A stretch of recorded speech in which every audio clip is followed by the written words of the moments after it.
Hi everyone. మొన్న ఫాదర్‌ది 1 year అయింది కదా! సో, ఆ రోజు ఏంటంటే నేను సేమియా కూడా తీసుకెళ్ళాను. ఆ రోజు ఇద్దరు ముగ్గురు పెట్టిన కామెంట్స్‌కి ఇప్పుడు నేను రియాక్ట్ అవుతున్నా అండి. అందరిని అనట్లేదు.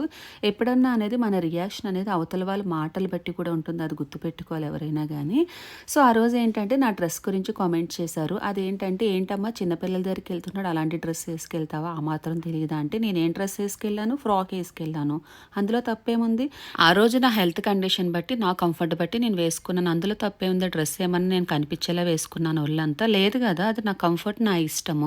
అండ్ ఇంకోటి బ్లాంకెట్స్ గురించి పెట్టారు. 300 పెట్టి కొనాల్సిన అవసరం లేదు కదా! రూ. 100కి వస్తాయి కదా! ఎందుకు అంత క్వాలిటీ ఇచ్చారంటే, అరే నా ఇష్టం అబ్బా! నా ఇష్టం వచ్చినట్టు నేను ఇచ్చుకుంటాను. రూ. 100 క్వాలిటీ ఇస్తే పోనీ ఏమంటారు? అంత చీప్ క్వాలిటీ ఇచ్చారేంటి అంటారు. అది మీ మాటలేనా? అంటే మీరు అనేయాలా? మేము పడాలా ఏంటి? నాకు అర్థం నెగెటివ్ కాదు. అండ్ పాజిటివ్ రెండాట్లకి రియాక్ట్ అవుతాను. నెగెటివ్ కామెంట్స్ పెట్టే వాళ్ళకి మాత్రం చెప్తున్నాను. మీరు చేయలేనప్పుడు పక్క వాళ్ళని వేలెత్తి చూపించేంత రైట్స్ మీకు లేవు. ఇష్టమైతే చూడండి, నష్టమైతే మానేయండి వీడియో.